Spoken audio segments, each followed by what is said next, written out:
옆 사람하고 인사할까요? 하나님은 지금도 살아서 우리 가운데 역사하십니다. 믿으십니까? 하나님은 살아계십니다. 우리가 믿음의 눈을 좀만 뜰 수 있다면 볼 수 있습니다. 경험할 수 있고 느낄 수 있습니다.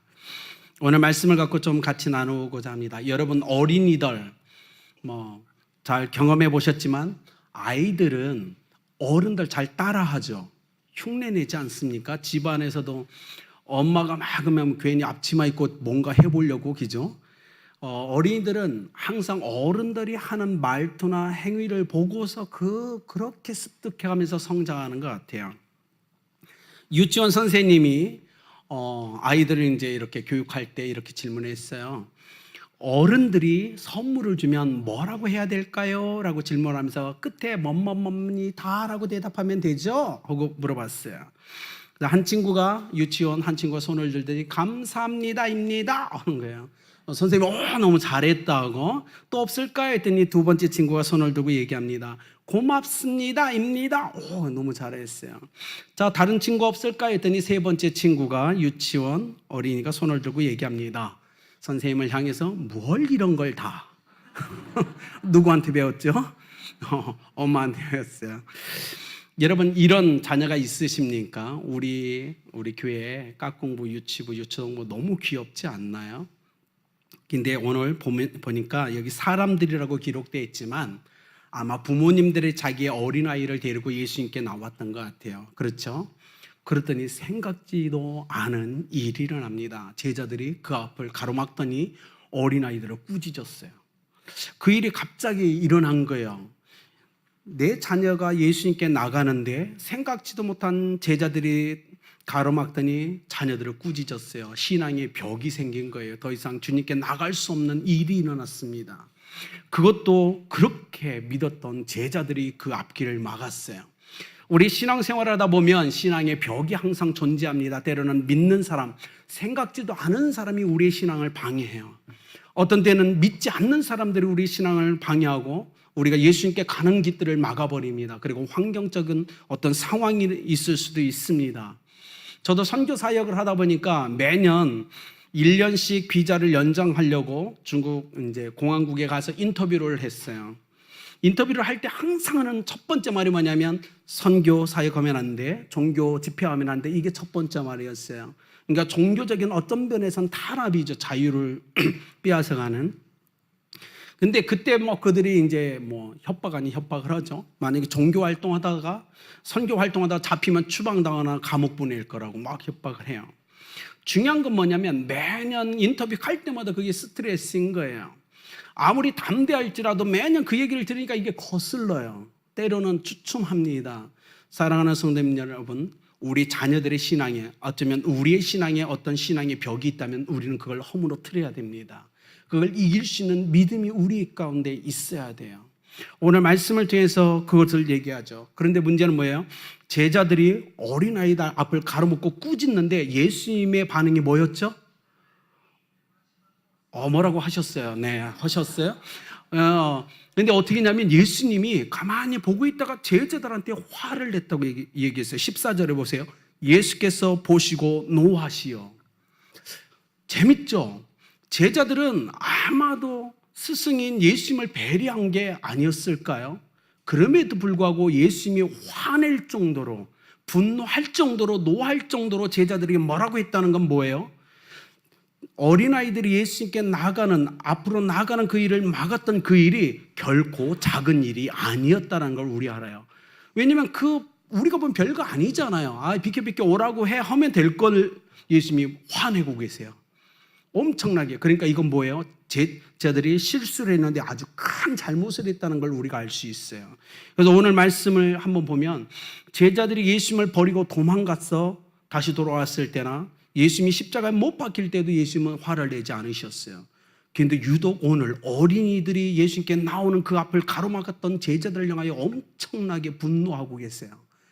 우리 성경을 통해서 오늘 그 말씀을 우리가 묵상하면서 우리는 그러면 어떻게 우리의 자녀들을 그리스도 앞으로 인도해낼 건가를 좀 고민해 봤으면 좋겠습니다. 첫 번째로 보니까 13절 사람들이 예수께서 만져주심을 바라고 어린아이들을 데리고 오매라고 얘기했어요. 부모들이 자기 자녀를 예수님께 데리고 왔던 첫 번째 목적은 뭐예요? 만져주시기를 원하셨어요. 만져주다, 터치더, 쓰다듬어 주기를 원하셨어요. 이건 축복의 의미였어요. 여러분, 동일하게 이곳에 있는 우리나 집에서 예배드리는 우리 부모님들, 우리는, 우리의 사명은 어린이들을 예수님께 데려와야 된다는 겁니다. 이것이 어른들의 사명이에요. 그리고 부모의 사명이라는 거예요. 오늘 본문의 이 어머니, 아버님처럼 우리는 우리의 자녀들을, 아니면 교회 교사들은, 깍공부, 유치부, 유초등부, 중고등부, 대학, 청년부 교사들과 멘토들은 우리의 자녀들을 예수님 앞에 데리고 나와서 세워야 된다는 겁니다. 이건 너무나 중요한 거예요. 여러분, 그런데 우리가 이렇게 질문할 수 있죠. 예수님이 막 화를 내시는데 분명 문제는 뭐냐면 제자들이 어린아이들을 막았다는 거예요. 그죠? 그것 때문에 화를 내고 있어요. 그런데 우리가 그게 과연 화낼 만한 일인가? 라고 우리가 질문했을 때 여러분 어떠세요? 화낼 일입니까? 성경은 정확하게 얘기하지 않아요. 제자들의 그 액션이 뭐가 잘못됐는지 얘기하지 않아요. 저도 잘 모르겠어요. 그런데 만약에 누군가가 저에게 성경적으로 유추해서 그 답을 찾으라고 한다면 저는 이렇게 얘기할 수 있어요.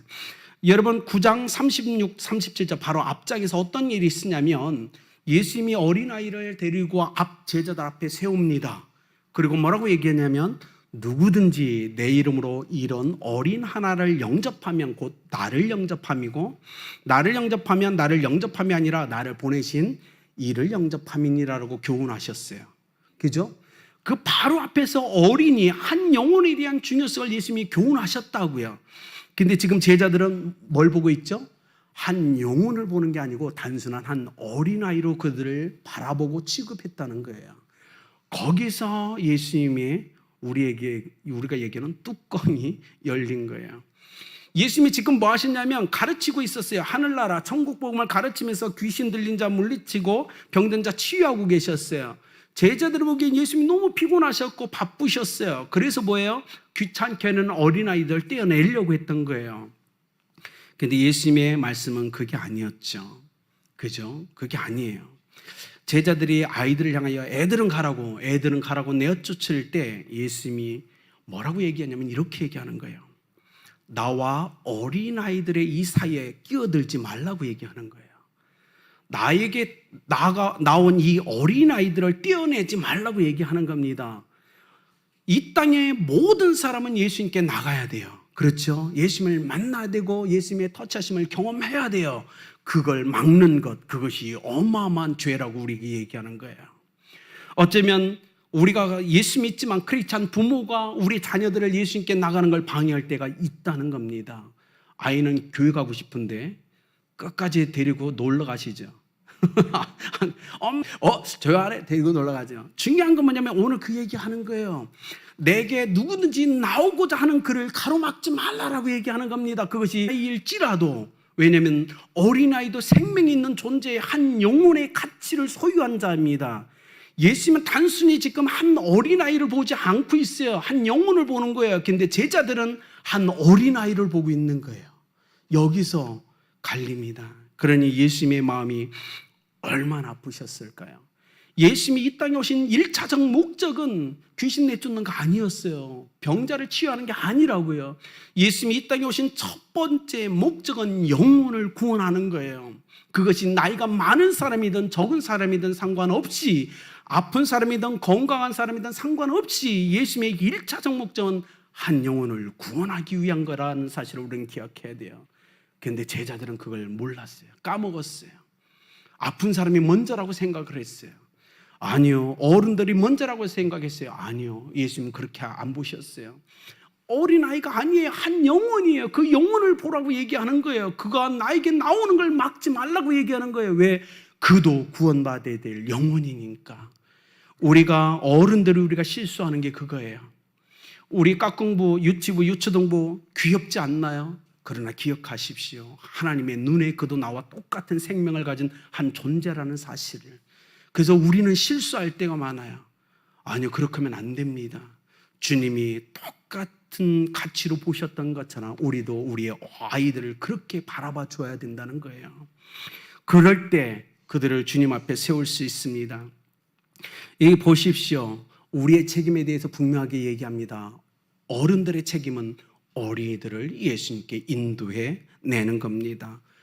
여러분, 이렇게 하죠. 우리 교회가 이런 얘기 많이 해요. 우리는 차세대, 다음 세대를 키우자는 얘기 많이 합니다. 그렇지 않나요? 그런데 놀라운 건 다음 세대, 차세대는 저절로 자연스럽게 키워지지 않는다는 거예요. 우리가 우리 자녀들을 다음 세대, 차세대로 키우기 위해서 첫 번째 해야 될 일은 뭐냐면 이 세대 가운데 이 세대의 어린이들과는 다른 세대의 어린이로 먼저 키워내야 됩니다. 우리의 자녀들을 이 세대와 동일한 아이들로 키우는 게 아니라 우리의 자녀들을 이 세대 아이들과는 다른 세대로 키워낼 때 이 자녀들이 커서 다음 세대가 되는 거예요. 그렇기 때문에 우리는 우리 자녀들을 위해서 기도해야 됩니다. 하나님, 우리가 살아있을 때 끊임없이 우리의 자녀를, 우리 아름다운 교회 어린이들을 하나님 이 세대 가운데 또 다른 거룩한 다른 세대로 세울 수 있도록 기도해야 돼요. 그리하여 그들이 장차 커서 우리의 믿음을 계승하는 다음 세대, 차세대로 성장할 수 있도록 우리는 노력해야 된다는 겁니다. 이것이 장년인 우리의 사명입니다. 사랑하는 성도님 여러분, 여러분의 자녀를 이 세대 중에서 다른 세대, 구별된 세대로 키워내십시오. 그래 여러분의 믿음의 계승, 여러분의 믿음과 신앙을 계승하여 다음 세대가 될 수 있도록 우리는 격려해 줘야 됩니다. 그렇기 때문에 이걸 이루기 위하여 우리는 그들이 스스로 예수 그리스도 앞에 나오고 하나님 앞에 설 수 있도록 우리는 그들을 계속 데려와 줘야 돼요. 어린이들은 스스로 나올 줄을 몰라요, 여러분. 그렇기 때문에 오늘 부모님들처럼 그들의 손을 붙잡고 주 앞에 세우는 작업들은 우리가 해야 돼요. 어느 순간 그들이 믿음이 자라서 스스로가 하나님 앞에 나올 때까지, 나와 올 수 있을 때까지 우리는 이끌어야 줘야 될 책임이 있다는 겁니다. 사랑하는 여러분, 여러분이 여러분의 자녀를, 우리 아름다운 교회 어린이들을 주 앞에 데리고 나와 세우시길 예수님의 이름으로 축복합니다. 두 번째로 이렇게 얘기합니다. 하나님의 나라를 받드는 자가 되게끔 해야 된다고 얘기합니다. 우리의 자녀들은 하나님의 나라를 받드는 자들이 되어야 돼요. 여러분, 이런 얘기 많이 들어보셨나요? 무자식이 상팔자. 여러분 그 말씀 하고 계세요? 얼마나 자식이 애를 속을 썩였으면, 그죠? 애쓰게 있으면 무자식이 상팔자라고 얘기하겠어요. 근데 성경은 어디에도 그게 아니죠. 선교지에서 제가 이렇게 뉴스를 보다 보면 이렇게 어린아이들을 키우는 부모님들이 이렇게 하더라고요. 미운 4살, 죽이고 싶은 7살. 들어보셨나요? 얼마나 말을 안 들었으면 엄마들이 미운 4살, 죽이고 싶은 7살이라고 이렇게 호칭했을까요? 그 다음에 제가 들은 건 뭐였냐면 이거였어요. 갱년기 엄마를 이기는 중2 딸. 갱년기 엄마까지도 이길 수 있어요. 남편들은 다 두 손 들고, 그죠? 엎드리는데. 그래서 이렇게 질문한다고요. 중학교 1학년한테 학생하고 보면 중학교 1학년 학생은 네 하고 대답한대요. 근데 중학교 2학년한테 학생하고 오면 싸울 듯이 뭐요? 라고 대답한대요. 근데 중3한테 학생하고 물어보면 귀찮다는 듯이 왜요? 라고 대답한대요. 그래서 믿든지 안 믿든지 북한이 한국을 못 쳐들어온 이유가 항상 싸울 준비가 되어 있는 중2 때문이라고 들어보셨나요, 여러분? 근데 중요한 건 성경은 우리의 자녀들을 짐으로 얘기하지 않는다는 거예요. 그건 태의 열매, 그건 하나님의 축복이고 하나님이 우리에게 주신 기업이라고 분명하게 이야기하고 있어요. 우리도 그 깨달음을 얻어야 됩니다. 14절에 보십시오. 예수께서 보시고 노하시어 이르시되 어린 아이들이 내게 오는 것을 용납하고 금하지 말라. 하나님 나라가 어떤 사람의 것? 이런 자의 것. 여러분 이 구절 이해되세요? 난 처음에 저는 이해가 못 갔어요. 왜냐하면 처음에 어린아이 이르시되 어린아이들이 내게 오는 것을 용납하고 금하지 말라. 하나님의 나라가 어린아이의 것이니라 라고 해야 이해가 되지 않아요? 근데 이런 자의 것이냐라고 하면서 호칭이 바뀌었어요. 예수님은 본문에서 하나님의 나라가 어린이들의 것이라고 얘기하지 않고 있다는 거예요. 이런 자의 것이라고 얘기하고 있다는 거예요. 그 다음에 우리가 살펴보아야 될 것은 이런 자가 어떤 자냐라는 걸 깨달아야 된다는 겁니다. 하나님의 나라, 이런 자의 것이다. 이 본문에서요, 어린아이들이 단순했어요. 부모님이 아이들을 데려와서 야, 예수님이야, 가 했더니 애들이 가는 거예요. 단순해요. 그죠? 그리고 주님의 품에 안깁니다. 절대적 신뢰예요. 오늘 주님이 이곳에서 얘기하는 게 바로 어린아이들이 부모의 말씀에 순종해서 단순하게 절대로 주님의 품에 안기는 의존성에 대해서 얘기합니다. 믿음에 있어서 이거는 핵심이라고 얘기할 수 있어요. 그래서 15절에 얘기합니다. 하나님의 나라를 어린아이와 같이 받들지 않는 자. 여러분, 어린이들이 하늘나라를 받드나요? 생각해 보셨나요? 자, 받들다라는 원어는 데세타이예요. 데세타이. 데세타이는 받아들인다, 영접하다라는 뜻입니다. 솔직히 이 어린이들은 천국 몰라요. 지금 이해 못하고 있어요. 하나님의 나라 이해 못하고 있어요. 근데 예수님의 데세타이라는 걸 표현해서 뭐냐면 어린아이 같이 예수님을 받아들이고 영접한다라는 표현을 쓰고 있는 거예요. 지금 예수님을 받아들이는 자, 예수님의 영접하는 자, 바로 하늘나라가 그런 사람의 것이다라고 지금 강조하고 있는 겁니다. 어린이가 강조가 되는 게 아니에요. 두려움 없이 엄마의 말에 순종해서 예수님께 담대히 나와서 주님의 품에 의지하는 것, 그것이 믿음이고 구원받은 사람들의 삶이다라고 얘기합니다. 어른들은 생각이 많죠. 그죠? 그냥 우리도 어린아이처럼 그냥 예수님께 막 나가서 품에 안겨야 되는데 생각이 많아요. 이것이 예수님께 예의가 될까 안 될까 막 그거 따지지 말라는 거예요. 예수님 그 얘기하는 게 아니에요. 어린아이의 그 품성처럼 부모가 가라고 하니까 그냥 와서 품에 팍 안기는 그것처럼 우리가 예수 그리스도 앞에서 그런 삶을 살아가라고 얘기하는 겁니다. 사랑하는 여러분, 두려움 없이 예수님의 품에 안기십시오. 두려움 없이 예수님께 나오세요. 그것이 바로 천국을 소유한 자의 삶이라고 우리에게 얘기하는 거예요. 예수님을 믿고 철저히 의지하는 여러분 되길 예수님의 이름으로 축복합니다. 여러분, 두려움 없이 예수님 품에 안길 수 있는 자, 그 사람은 복 있는 자예요. 그렇기 때문에 신앙생활 하시면서 힘들고 어려우세요? 그냥 팍 안기세요. 그래서 막 우세요. 예수님의 품 안에서 힘들었다고 막 어리광 피우세요. 괜찮습니다. 주님이 그걸 얘기하는 거예요. 나를 받아들일 수 있는 자, 내게 와서 어리광을 피울 수 있는 자, 그 사람이 바로 천국의 소유한 자다라고 얘기합니다. 여러분 모두가 오늘 이 예수님의 말씀처럼 두려움 없이 언제든 주님의 품에 안겨서 천국을 누리시는 여러분 되길 예수님의 이름으로 축복합니다. 세 번째로 말씀을 통해서 이렇게 합니다. 우리 자녀들을 축복받는 존재가 되게 하라라고 얘기합니다. 축복받는 존재. 성인 남녀에게 이런 질문을 했대요. 성인 남녀에게 리서치 연구 조사기관이 당신의 자녀가 당신을 닮아도 좋습니까? 라고 질문했대요. 여러분 대답이 어떻게 나왔을 것 같아요? 길거리에서 무작위로 표본을 떠서 했는데 당신의 자녀가 당신을 닮기를 원하십니까? 했더니 90% 이상이 절대 안 돼요 라고 대답했대요. 여러분 얼마나 우리의 인생이 그렇게 후회되고 하지 않아야 될 걸 했고 해야 될 걸 안 했고 얼마나 안타깝고 아쉬우면 부모인 사람 성인들이 자녀가 부모인 자신을 닮는 것을 원하지 않는다고 대답했을까요? 그렇다면 우리의 질문을 바꿔야 되겠죠. 어떻게 바꾸면 될까요? 지금 당신의 삶은 당신의 자녀가 본받을 수 있는 삶입니까? 라고 바꿔야죠.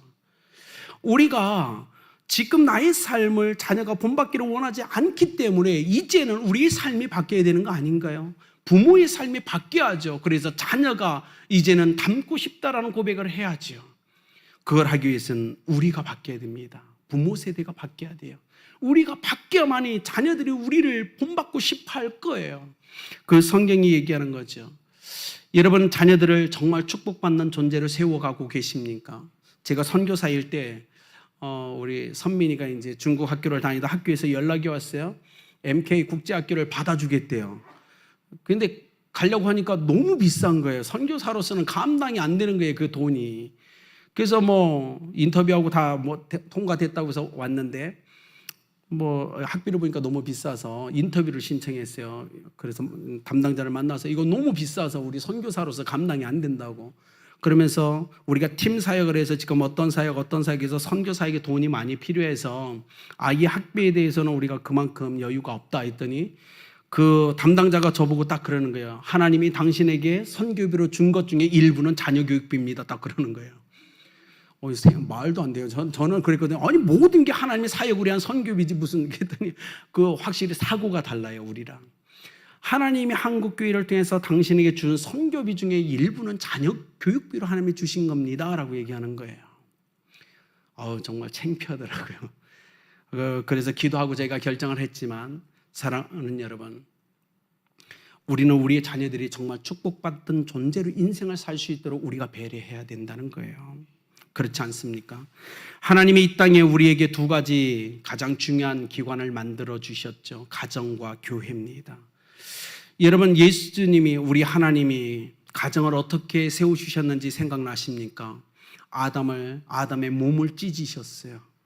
아담의 몸을 찢으시고 아담 몸에서 피를 흘리게 하셨어요. 갈빗대를 취해서. 그리고 가정을 세우셨습니다. 교회를 어떻게 세우셨나요? 동일하죠. 예수님의 몸을 찢으셨어요. 예수님의 피가 흘리게 했죠. 그 위에 교회를 세우셨어요.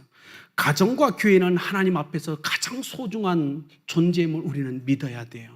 둘 다 하나님의 어마어마한 희생을 통해서 가정과 교회를 이 땅에 세워주셨습니다. 그렇기 때문에 사랑하는 여러분, 우리가 하나님이 세우신 가정과 교회를 지켜내야 된다면, 그러기 위해서 우리가 할 수 있는 방법이 뭐냐면 바로 어린아이들을, 우리의 자녀들을 주 앞에 인도해 내는 겁니다. 그들이 말씀 앞에서, 거룩한 예수님의 임재 앞에서 성장해 갈 때만이 우리 가정에 희망이 있기 때문에 그래요. 그들이 그 앞에서 성장해야만이 우리 교회에 희망이 있기 때문에 그렇습니다. 그렇기 때문에 사랑하는 여러분, 여러분의 가정에 여러분의 자녀들을 마음껏 축복하십시오. 오늘 부모들처럼 예수 그리스도 안에 데리고 나오셔야 돼요. 교회에 데리고 나와야 됩니다. 거룩한 임재 가운데 세워내야 돼요. 그들이 스스로 그 활동을 할 수 있을 때까지 우리는 그 수고로서 우리 자녀들을 그리스도 앞으로 인도해내야 된다는 겁니다. 너무나 중요한 거예요. 사랑하는 여러분, 16절을 보십시오. 예수님은 어린아이들을 안아주시고 안수하시고 축복하셨다라고 기록하고 있어요. 때로는 우리 부모의 축복도 필요하지만, 그러나 예수님이 축복하신다면 얼마나 대단할까요? 우리 자녀들을 데리고 나와서 천국은 침노하는 자의 것이라고 말씀하신 것처럼 거룩한 욕심을 가지고 예수님께 나와서 한 번만이라도 좋으니 내 자녀에게 안수해달라고, 축복해달라고, 기도해달라고 하나님께 기도해야 되지 않을까요? 최소한 우리가 우리 자녀들을 정말 사랑한다면 우리 자녀들 주 앞에서 세워서, 하나님, 부모인 내가 축복하는 것도 좋지만 한 번만이라도 좋습니다. 하나님이 축복해 주십시오. 하나님이 그 머리에 손을 얹어달라고 기도해야 되지 않을까요? 여러분, 늦기 전에 우리는 우리 자녀들을 축복해야 됩니다. 세월은 금방 가요. 어느 순간 저희 자녀들이 20대가 되고 30대가 되어서는 우리의 말을 듣지 않을 겁니다. 그렇기 때문에 지금 20대라 할지라도 부모님, 여러분 부모의 권세를 가지고 담대하게 그들을 축복하는 삶을 살아가십시오.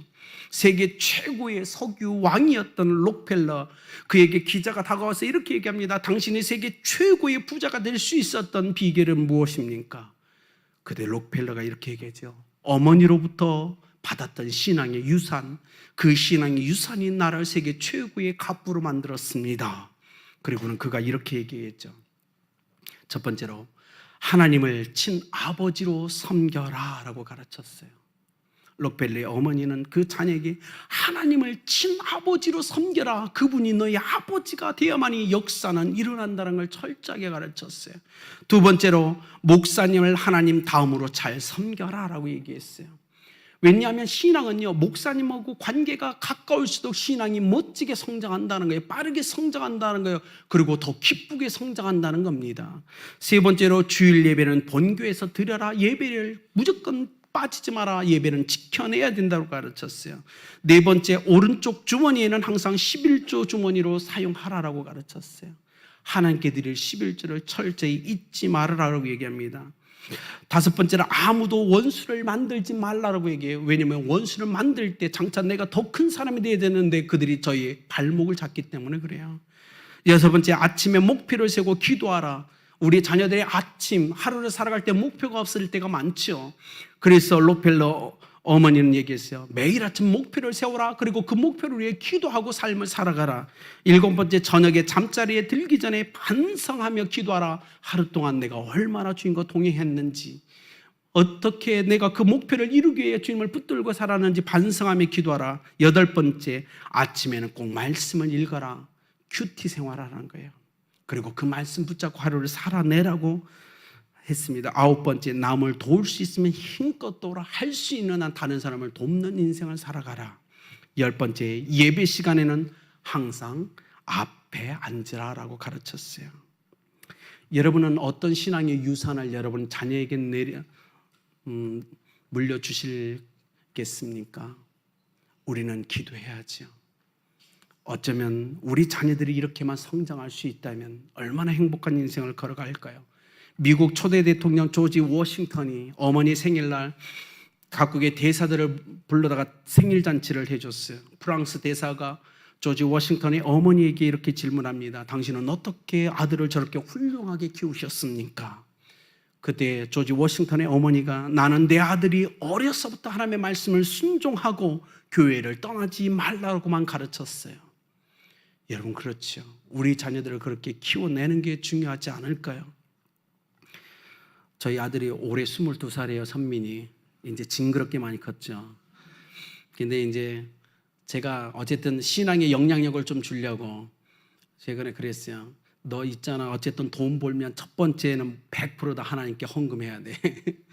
첫 번째 타던 월급이든 아르바이트 비용이든 무조건 하나님께 드려라. 그래서 인생에서 최소한 한 번 정도 내가 다 드렸다는 고백해야 되지 않냐. 오늘 다 드렸어요. 첫 번째로 지금 조교하는 1학년 때 조교가 됐어요. 원래 안 되는데 하나님의 은혜 주셔. 그래서 다 드렸어요. 놀라지 마세요. 얼마 안 돼요. 여러분 생각하는 만큼 그렇게 큰 돈 아닙니다. 그러나 중요한 건 뭐냐면 부모로서 우리가 신앙을 전수해 줘야 된다는 거예요. 그렇게 하나님 앞에 축복받는 존재가 될 수 있도록 우리는 자꾸 영적인 도전을 주고 그의 영혼을 깨우는 사역을 부모인 우리가 해야 된다는 겁니다. 그렇게 스스로 할 수 있을 때까지 끊임없이 그런 삶을 우리는 살아가야 된다는 거예요. 여러분, 저는 한번 이 말씀을 준비하면서 저의 인생을 한번 생각해 봤어요. 침례교 4대 집안에서 태어났어요. 시골에 그 침례교 교회밖에 없었기 때문에 태어나자마자 저희 부모님은 저를 교회로 인도하셨어요. 예수님께 인도하셨죠. 그리고 지금 이때까지 예수님은 저를 정말 오늘 이 성경의 어린아이처럼 축복해 주셨어요. 저는 이 말씀을 묵상하면서 저는 확신이 있어요. 여러분의 자녀를 주 앞으로 인도해낸다면 복은 하나님이 주실 거란 사실 믿으시길 바랍니다. 여러분이 최소한 우리 자녀들의 인생에 항상 매 순간 하나님이 함께 하시고 축복하시는 것들을 여러분 자녀들을 통하여 경험해야 되지 않겠어요? 글쎄요, 저희 부모님 지금도 시골 살지만 제가 보기엔 가장 위대한 건 제가 전혀 모를 때 저를 주 앞에 세워냈다는 거예요. 그 세움 받은 저희 인생의 예수님은 지금까지 축복하고 계시다는 사실입니다. 우리가 그렇게 우리 자녀들 축복하며 인생을 살아가기 예수 그리스도의 이름으로 축복합니다. 결론을 맺을까 합니다. 여러분, 어느 교회 집사님과 목사님이 연말에 모여서 회의를 하고 있었어요. 집사님들이 목사님에게 이렇게 얘기했어요. 목사님 올 한 해 동안 정말 교회를 위해서 힘쓰셨죠, 목사님. 그런데 교회가 이렇게 돼도 될까요? 올 한 해 한 명도 전도하지 못했잖아요. 올 한 해 한 명도 교회에 등록하지 않았잖아요. 그렇게 불만 섞인 말을 했어요. 그저 목사님이 그 집사님에게 이렇게 얘기합니다. 집사님들에게 잘 알고 있어요. 저희 인생에서도 올해는 정말 힘든 해입니다. 그렇지만 교인이 한 사람도 안 왔다는 건 잘못된 말이 아닐까요? 왜냐하면 모펫이라는 어린이가 교회 나오고 있잖아요. 올 한 해 너무 어려서 교인 숫자에 칠 수 있을지 불분명하지만 그러나 어린이 한 명이 저희 교회에 등록했지 않나요? 여러분, 이 모펫 어린이가 장차 커서 아프리카 선교의 위대한 역사를 이뤄냅니다. 그가 아프리카 선교를 마치고 조국 영국으로 딱 돌아올 때요, 영국 왕이요 자리에서 일어나서 모자를 벗고 그에게 경의를 표해요. 우리는 어린아이들을 무시하면 안 됩니다. 그들의 가치를 우리는 볼 수 없기 때문에 그래요. 장차 10년 지나고 20년 지나서 그 아이가 어떻게 될지는 하나님만이 아십니다. 그렇기 때문에 우리는 동일하게 예수님의 마음으로 우리 자녀들을 볼 수 있어야 돼요. 그렇지 않나요? 지금 우리 마음, 우리 눈에 차지 않을 겁니다. 그들의 행동, 말, 다 우리가 보기엔 불만족스러울 거예요. 그러나 아니요. 예수님처럼 동일한 생명의 가치를 소유한 자로 우리는 바라봐 줘야 됩니다. 어쩌면 10년 지나고 5년 지난 후에 부모인 우리보다 더 위대한 인재가 될 수 있어요. 그건 하나님만이 아십니다. 그렇기 때문에 사랑하는 여러분, 기억하십시오. 우리의 자녀들은 부모의 사랑을 먹고 자랍니다. 그리고 부모의 가르침을 따라 인생을 걸어가요. 그리고 우리의 축복을 따라 그들은 멋진 미래를 펼쳐낸다는 거예요. 그렇기 때문에 사랑하는 여러분, 여러분 중에 자녀가 이미 다 컸거나 더 이상 저기 할 수 없다면 우리 아름답게 우리 깍공부, 유치부, 유초등부, 중고등부, 대학 청년부가 여러분의 자녀임을 인정하시고 영적인 자녀임을 인정하시고 그들을 축복하는 삶을 살아가십시오. 그것이 우리가 해야 될 일일 겁니다. 하나님께서 우리 아름다운 귀를 통하여 오늘 이 놀라운 말씀, 주님이 우리의 모든 아이들을 안아주시고 손을 얹어 안수하시고 축복하시는 거룩한 역사가 일어나길 예수 그리스도의 이름으로 축복합니다.